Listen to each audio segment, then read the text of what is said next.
अस्सलामुअलैकुम मेरे मोहतरम अज़ीज़ दोस्तों, आपने टाइटल पर बिल्कुल सही पढ़ा है। हमारी इस दुनिया में एक नया मुस्लिम देश यानी एक मुस्लिम देश की इस दुनिया में एंट्री हो चुकी है। वैसे तो दोस्तों एक लंबे वक्त से ही इजराइल और फ़िलिस्तीन की वॉर में ही पूरी दुनिया का ध्यान अपनी तरफ खींच रखा है, लेकिन अभी कुछ दिन पहले ही कुछ ऐसा हुआ कि जिसने पूरी दुनिया की राजनीति में हलचल मचा दी। हमारी इस दुनिया में एक नए मुस्लिम देश की एंट्री हो चुकी है।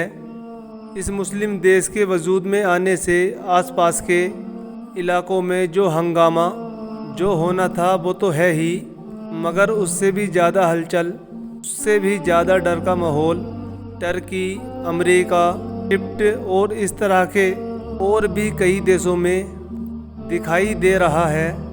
तो फिर आखिर सवाल यही है कि देश है कौन सा और इसका नाम क्या है और ये कहाँ पर मौजूद है और इसकी क्या वजह है जो इसकी वजह से दुनिया के तमाम बड़े बड़े ताकतवर देश भी तमाम परेशान नज़र आ रहे हैं।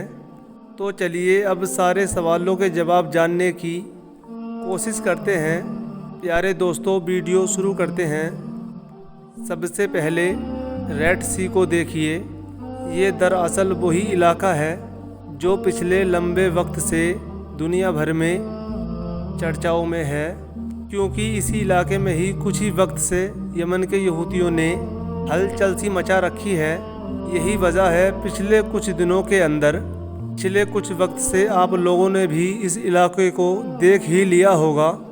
वैसे तो आप लोगों ने यमन को भी देखा होगा, रेड सी को भी देखा होगा, बुल मंदेब नाम के उस छोटे से इलाके को देखा होगा कि जहां से हूती लोग इजराइल जाने वाले जहाज़ों को रोक रहे हैं। लेकिन कभी आप लोगों ने इस चीज़ को नोट किया, या ये भी कह सकते हैं क्या कभी आप लोगों ने इस चीज़ पर गौर किया, क्या बाबुल मंदेब के एक साइड में तो यमन है, लेकिन दूसरी साइड में कौन है, यानी यमन के अपोजिट साइड में कौन से देश मौजूद हैं। तो प्यारे दोस्तों, आज ये चीज़ हम आपको बता देते हैं।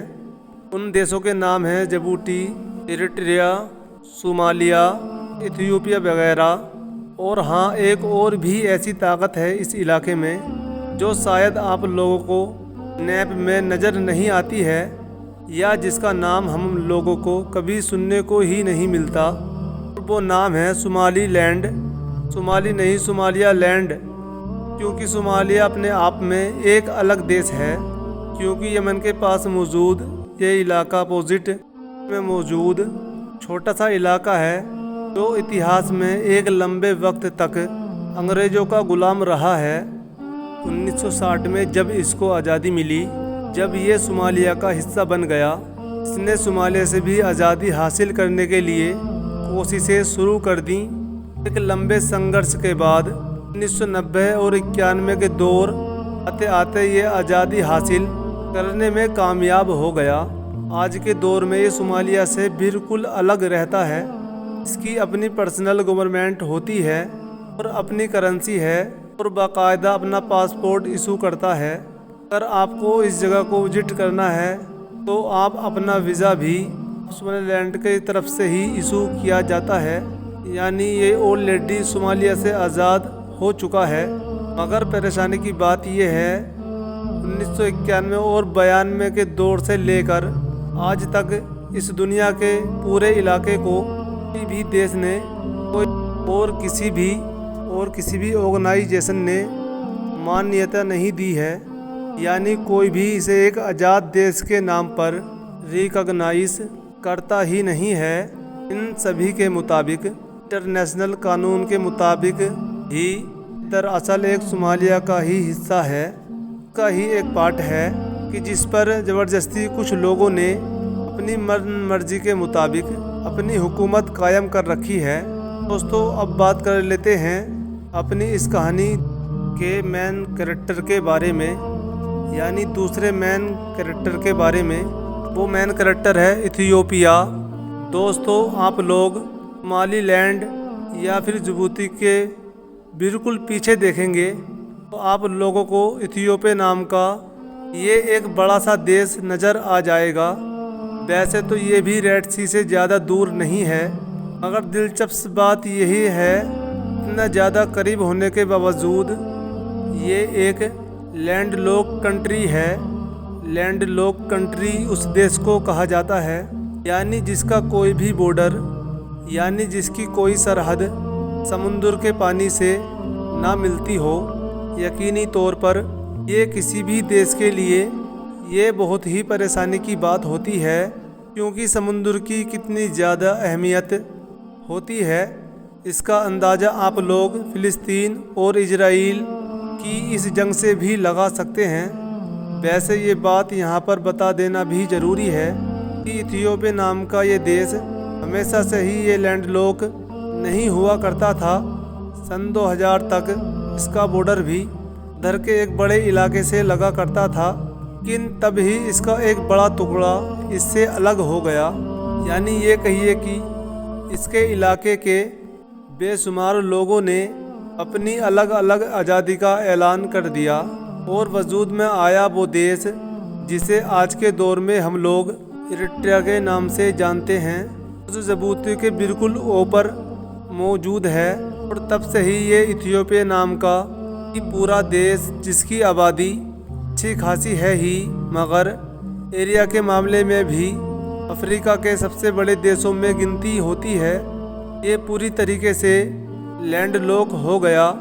इथियोपिया को दुनिया के बाकी देशों से व्यापार करने में काफ़ी परेशानी होने लगी, और जो कर भी पाता था जिबूती जैसे देशों पर पेंट हो गया। यानी जब वो चाहते तब ही इथियोपिया का व्यापार हो पाता, और जब उनके मन में आता कि हम इसको ब्लॉक देंगे तो जाहिर है इथियोपिया पूरी तरीके से कट जाता। यही एक वजह थी। साथ ही साथ इथियोपिया एक लंबे वक्त से कि दूसरे ऑप्शन भी तलाश कर रहा था, यानी किसी तरीके से कोशिश कर रहा था कि उसको समुद्र का कोई कोना मिल जाए या फिर कोई हिस्सा मिल जाए, चाहे वो कितना भी छोटा क्यों ना हो। और फाइनली एक लंबे वक्त के बाद जनवरी सन 2024 में इथियोपिया को कामयाबी मिल ही गई, क्योंकि उसने सोमालीलैंड नाम के उस इलाके के साथ बड़ी डील कर ली है कि जिसमें 50 से 60 लाख के करीब आबादी रहती है। एक ऐसी डील कि जिसने पूरी दुनिया की राजनीति में काफ़ी हलचल मचा दी है। इसी डील के तहत इथियोपिया को अगले 50 साल के लिए सोमालीलैंड के पोत पर एक्सेस मिल चुका है, यानी सोमालीलैंड का जो पोर्ट है उसका मालिक अगले 50 साल के लिए इथियोपिया बन चुका है। बदले में इथियोपिया ने सोमालीलैंड को पहली बार एक देश के तौर पर मान्यता दे दी है। और यहाँ पर गौर करने वाली बात यह है कि इथियोपिया पूरे इतिहास में वो दुनिया का पहला ऐसा देश बना है जिसने सोमालीलैंड को एक देश के तौर पर रिकॉग्नाइज किया है, जो यकीनी तौर पर सोमालीलैंड के लिए बहुत बड़ी जीत है। यही वजह है इस डील के फ़ौरन बाद पूरी सोमालीलैंड में एक बड़ा जश्न वगैरह भी मनाया गया है। इस डील के तहत जहां एक तरफ इथियोपिया एक नेवी वगैरह तैयार करने में कामयाब हो जाएगा, और यहां दूसरी तरफ उसने सोमालीलैंड से इकोनॉमिकली उससे हद से ज़्यादा मदद करने का भी वादा किया है, यानी उसको तरक्की दिलाने में मदद करेगा।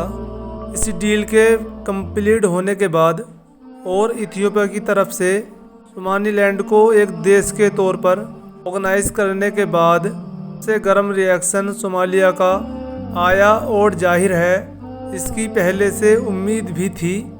और सिर्फ वैसा ही रिएक्शन सोमालिया के सपोर्टर अमेरिका और इजिप्ट वगैरह का भी देखने को मिला।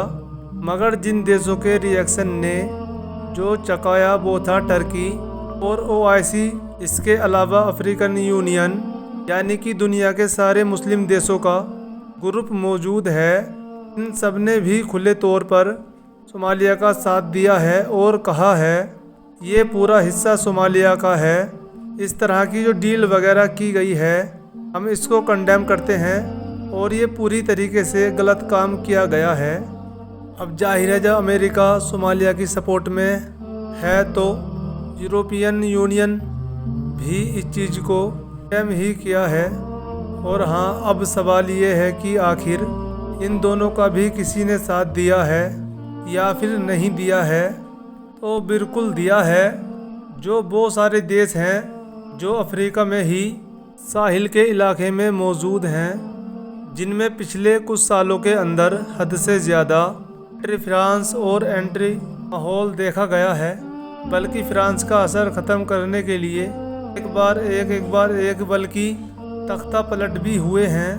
प्यारे दोस्तों, मैं बात कर रहा हूँ माली, बर्किना फासो, नाइजर जैसे उन सारे अफ्रीकन देशों के बारे में कि जहाँ पर पिछले 1-2 साल के अंदर ही के बाद एक ही तख्ता पलट हुआ है और साथ ही साथ फ्रांस आउट और बेस्ट आउट का नारा सुनाई दिया है।